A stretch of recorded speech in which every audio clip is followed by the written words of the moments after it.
None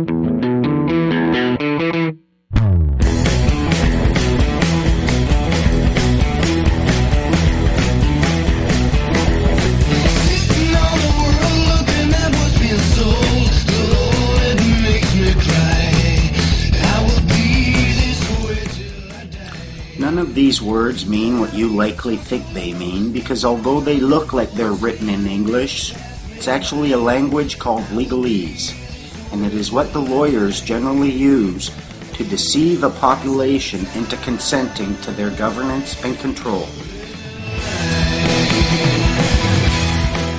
Of course, it's all about money and how they put it into circulation. And of course, they offer it to you and you accept a loan so that you can do something like get an education.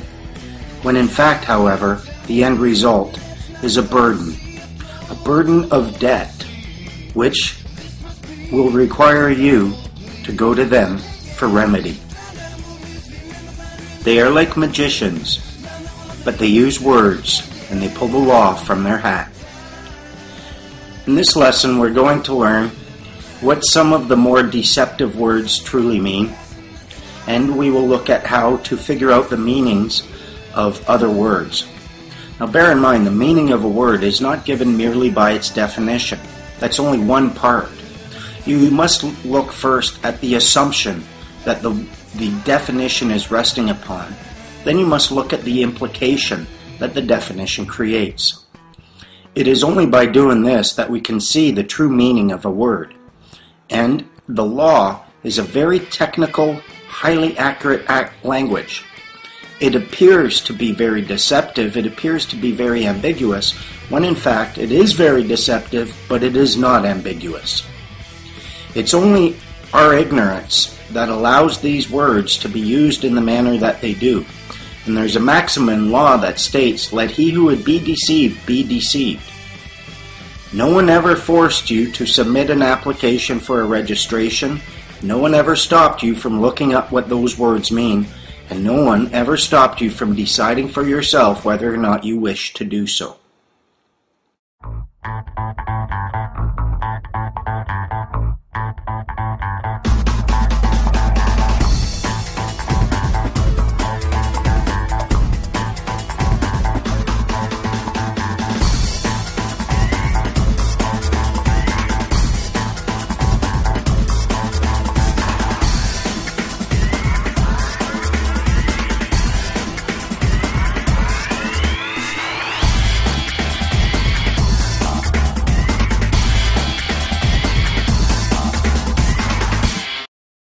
To understand the power of words, you're going to need some tools.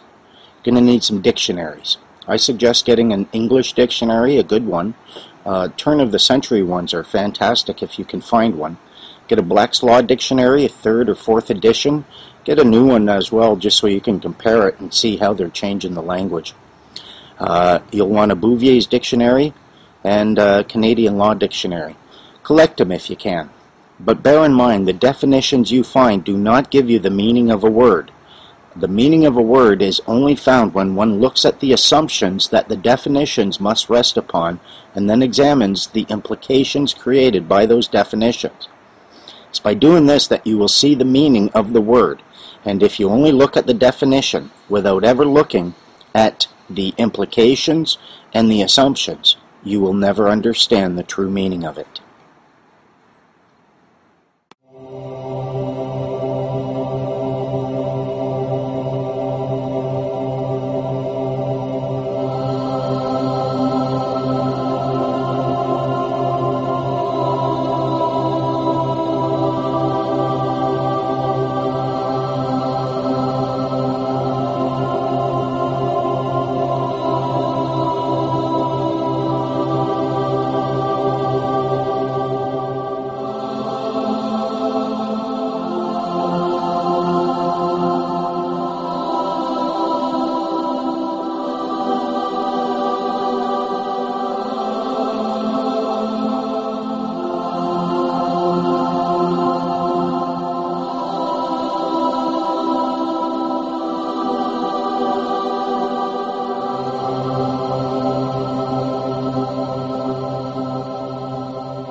Remember, the law is a lot like baking.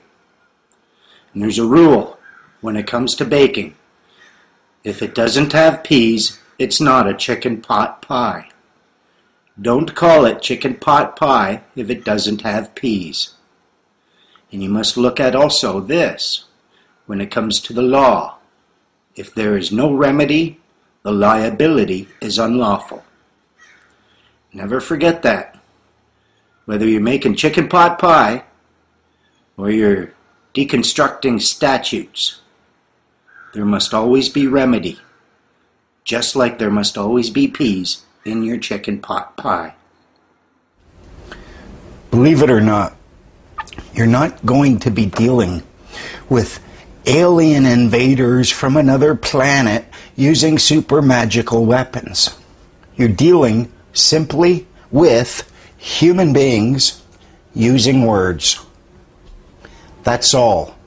Their greatest tool is to get you to assume that they know what the words mean and you do not. That's their greatest tool, is to get you to operate upon assumption that these words mean something that they don't. This is easy to deal with. It means you have the right and the power to ask questions. And if you start asking questions concerning the meaning of the words, they start to lose their authority. If someone comes to you and claims, this body of words right here gives me authority over you, and you must do what I tell you to do now, and you say, really? What does that word right there mean? And they say, I have no idea. What happens to their authority? Now, authority is a funny word because that's what we're all starting with. So let's look at that concept and start with this word, authority.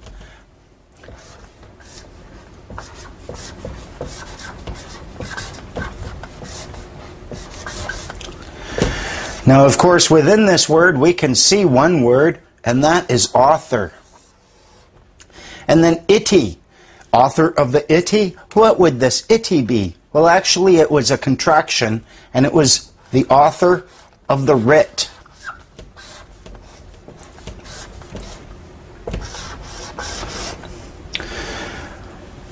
Authority is actually the author of the writ. And that's where the authority comes from.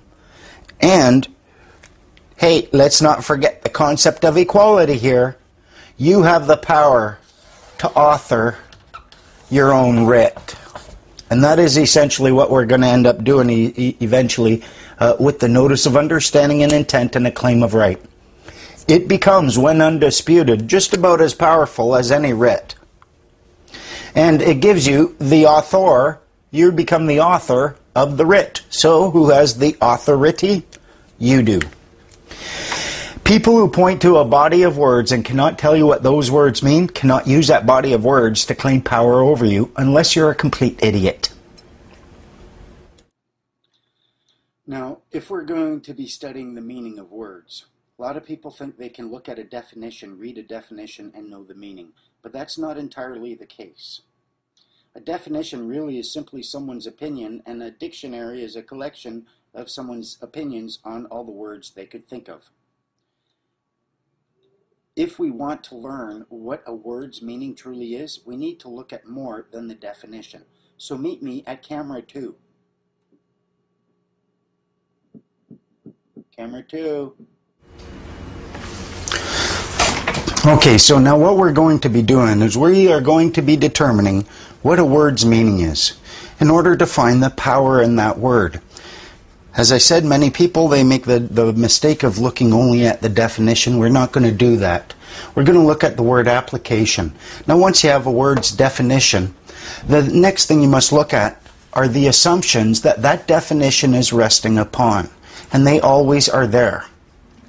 Once you have examined the assumptions that that definition is resting upon, then you must look at the implications that the definition and the assumption creates.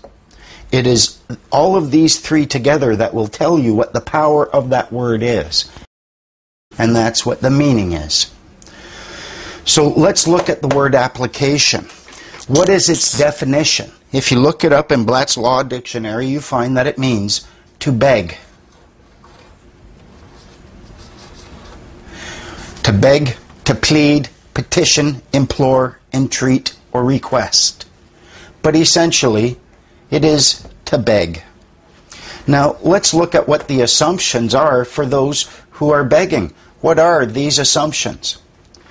One, he who begs, they generally know exactly what they're begging for. They know what they want. Another assumption must be that they know what they're willing to give up for it. For the most part, if you're begging, it means zero.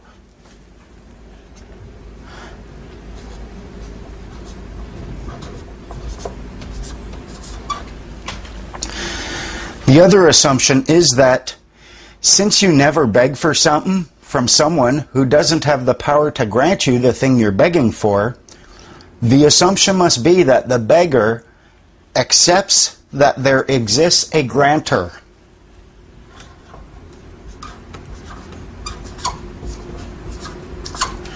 Some power capable of granting the wish or the desire or saying yes to the request or the begging. So knowing these assumptions, now let's look at what the implications are within knowing this. Now we're talking about begging here. The beggar must know what they're asking for. They must know what they're giving up in exchange. They must accept that there exists a grantor. The implication of all of this, if you start thinking about it, one, it must be entirely voluntary at all times.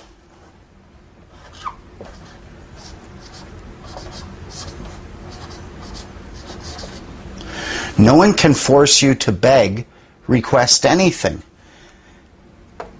And since you have to give something up, and that is an act of abandonment, no one can ever force you. And therefore, the act of application must always, by virtue of its definition and the assumptions that definition rests upon, the implication is it's always voluntary. The other implication is that since you're recognizing over here the existence of a grantor, and it is the beggar who is initiating, that's the other assumption we must, because the beggar is always the one initiating the contract or the interaction.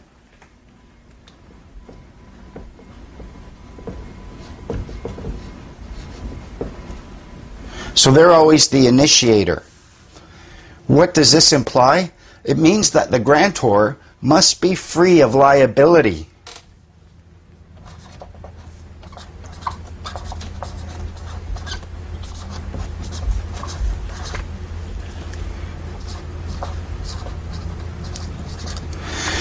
The other thing is, since the beggar apparently knows exactly what he wants, what he's giving up for, and acknowledges the power of the grantor, the implication is that he loses the ability or the right to claim deception.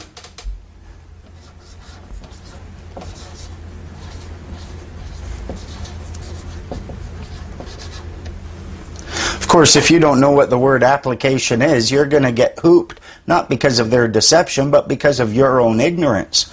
But the implication of the word application, through the definition and the assumption, the implication must be it's voluntary, the grantor must be free of liability, and there is no deception on the part of the grantor. What this means, now we get to the power of the word. What this means is, this word has a certain amount of power, and what it does is it transfers liability.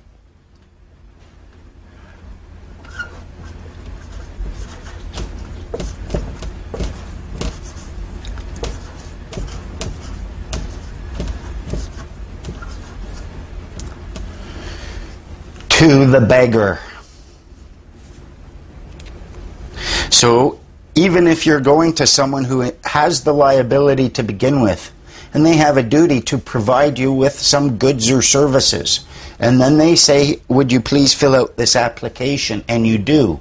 You have just, by virtue of the fact that you have begged, transferred their liability and accepted it, and you have freed them from any claims that they might be acting in a deceptive manner, any claims that they are liable, and you can't ever claim that you were compelled to do it.